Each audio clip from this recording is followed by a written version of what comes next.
Ombak selatan datang bergulung dengan suara berat, menghantam karang seolah membawa pesan dari masa silam. Di antara angin yang menderu dan buih asin yang menyapu bibir pantai, ada keyakinan yang hidup jauh sebelum listrik menerangi kampung pesisir. Laut Selatan bukan sekadar hamparan air, tapi kerajaan bagi sosok abadi yang disebut Nyi Roro Kidul. Di Parangtritis, di Pelabuhan Ratu, bahkan hingga pantai-pantai kecil yang jarang disebut peta, setiap orang punya kisah sendiri tentang Sang Ratu Laut.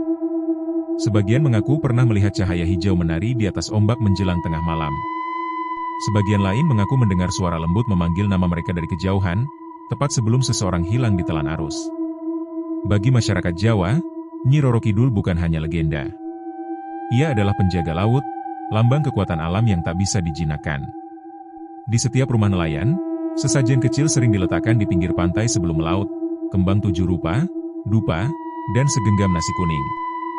Bukan karena takut, tapi karena menghormati. Karena laut, seperti halnya Sang Ratu, bisa memberi rezeki sekaligus mengambil nyawa. Namun di balik cerita yang turun-temurun itu, ada kegelisahan yang tak terucap. Apakah benar di balik ombak hijau yang mematikan itu bersemayam sosok perempuan bermahkota mutiara? Atau semua hanya ilusi, dibentuk oleh rasa takut manusia terhadap alam yang tak mereka pahami? Pertanyaan itu mengambang di udara pesisir, bersama aroma asin dan legenda yang tak pernah padam. Di malam bulan purnama, ketika laut terlihat tenang tapi terasa asing, wartawan muda bernama Arga memutuskan datang ke Parangtritis. Ia datang bukan untuk berlibur, melainkan mencari kebenaran di balik legenda yang selalu diceritakan neneknya, bahwa siapapun yang menatap Laut Selatan terlalu lama, bisa jatuh cinta pada sang penguasa samudra.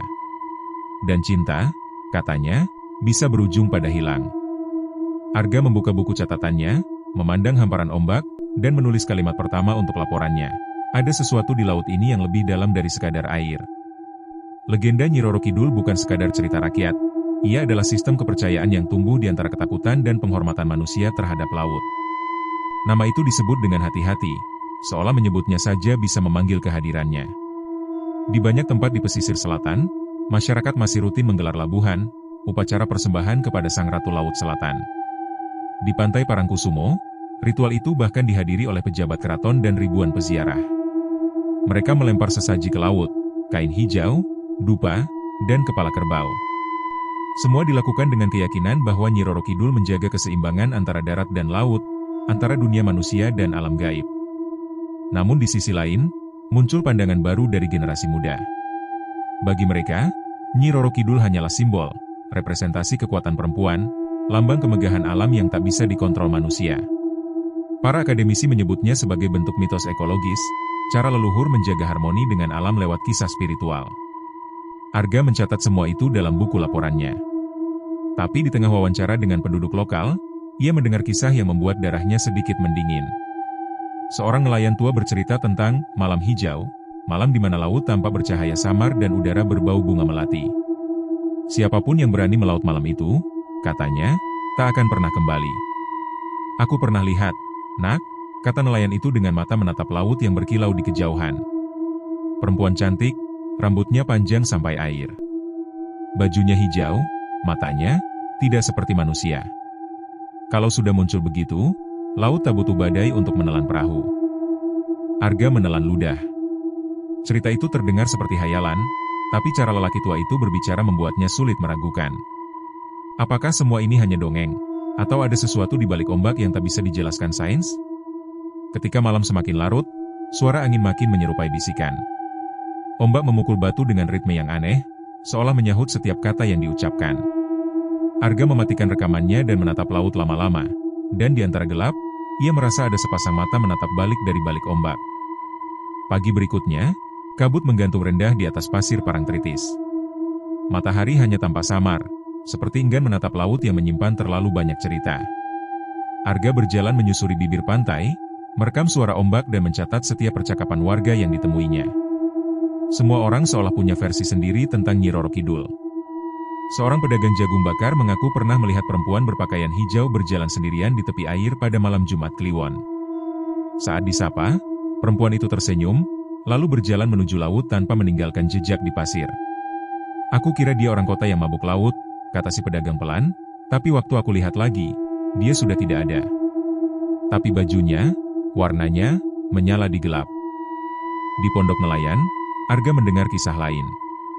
Seorang pemuda terseret ombak ketika mencoba berenang di malam hari, padahal cuaca tenang. Tubuhnya ditemukan keesokan harinya tanpa luka, seolah hanya tertidur di pasir. Tapi anehnya, di tangannya ada helaian rambut panjang berwarna hijau tua, masih basah oleh air asin. Arga menulis cepat, tetapi matanya tak lepas dari laut. Di kejauhan, ombak tampak membentuk pusaran kecil, seperti sesuatu sedang bergerak di bawahnya. Kamera yang ia bawa merekam cahaya aneh, berwarna hijau kebiruan, menari di antara buih. Sekilas, seperti bayangan gaun yang melambai. Malam itu, Arga memutuskan bermalam di penginapan kecil di tepi pantai. Pemilik penginapan memperingatkannya agar tidak keluar setelah pukul 12. Kalau dengar suara orang memanggil dari arah laut, katanya, jangan dijawab. Itu bukan manusia. Tapi rasa penasaran lebih kuat dari rasa takut. Tepat pukul 1 dini hari, Arga membuka jendela kamarnya. Suara ombak terdengar lebih berat, seperti ada detak jantung di dalamnya. Dan di antara riak gelap itu, ada cahaya hijau menari, semakin lama semakin dekat. Mimpi itu datang begitu nyata. Arga berdiri di dasar laut, tapi bisa bernapas seperti di darat. Di hadapannya terbentang istana megah berlapis mutiara, berkilau kehijauan dalam cahaya samar. Tangga-tangga batu karang berlumut mengarah ke gerbang besar dari cangkang kerang. Di kedua sisinya, berdiri prajurit laut dengan mata kosong, tubuh setengah ikan setengah manusia. Dan di ujung tangga, ia melihat sosok itu. Seorang perempuan berkulit pucat kehijauan, rambutnya panjang berombak seperti ganggang laut, matanya tajam memantulkan cahaya biru kehijauan. Nyi Roro Kidul, Sang Ratu Laut Selatan. Kenapa kau mencariku, manusia?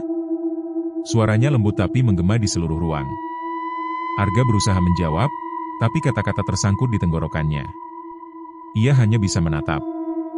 Kau menulis tentangku, tapi tidak percaya aku ada, lanjut Sang Ratu, mendekat. Aku bukan sekadar cerita. Aku adalah laut itu sendiri. Aku kemarahan, aku ketenangan. Dan siapapun yang menatapku terlalu dalam, akan menjadi bagianku. Arga terbangun dengan keringat dingin. Jam menunjukkan pukul 3:10. Suara ombak terdengar menggema lebih keras dari sebelumnya. Di meja, buku catatannya terbuka. Di halaman terakhir, ada tulisan tangan yang bukan miliknya. Aku sudah melihatmu menatapku. Keesokan harinya, ia pergi ke desa untuk mewawancarai seorang dukun laut. Perempuan tua itu hanya menggeleng ketika Arga menceritakan mimpinya. Kau dipanggil, katanya, itu tanda dia sudah tahu namamu. Ia menyalakan dupa, menaburkan bunga di air, dan berbisik pelan dalam bahasa Jawa kuno. Kalau dia sudah menunjukkan istananya, berarti kau sudah separuh di dunia mereka. Arga merasa hawa tubuhnya semakin dingin. Di malam berikutnya, ia kembali bermimpi. Kali ini ia mendengar suara yang sama, berbisik di telinganya. Datanglah ke laut, Arga. Aku menunggumu. Beberapa hari kemudian, Arga mulai kehilangan arah antara realitas dan halusinasi. Ia masih berusaha bekerja seperti jurnalis, menulis, memverifikasi, mewawancarai. Ia bertemu dengan seorang ahli geologi dari universitas setempat yang menjelaskan bahwa ombak besar dan pusaran air di Parangtritis adalah fenomena alam biasa akibat pertemuan arus laut dalam. Tidak ada yang mistis. Legenda hanyalah cara lama orang menjelaskan kekuatan alam yang belum mereka pahami, kata sang profesor sambil tersenyum. Namun, di sisi lain, budayawan yang Arga temui berkata berbeda. Menurutnya, mitos Nyi Roro Kidul adalah wujud kesadaran ekologis Jawa. Dia bukan sekadar ratu gaib, ujarnya, tapi representasi keharmonisan. Kalau laut marah, itu karena manusia serakah. Antara ilmu dan mistik, Arga berdiri di persimpangan. Tapi setiap malam, mimpi itu datang lagi. Ia mulai mendengar suara laut meski jauh dari pantai, mencium aroma melati tanpa tahu sumbernya. Ia mulai percaya bahwa legenda ini mungkin lebih dari sekadar cerita.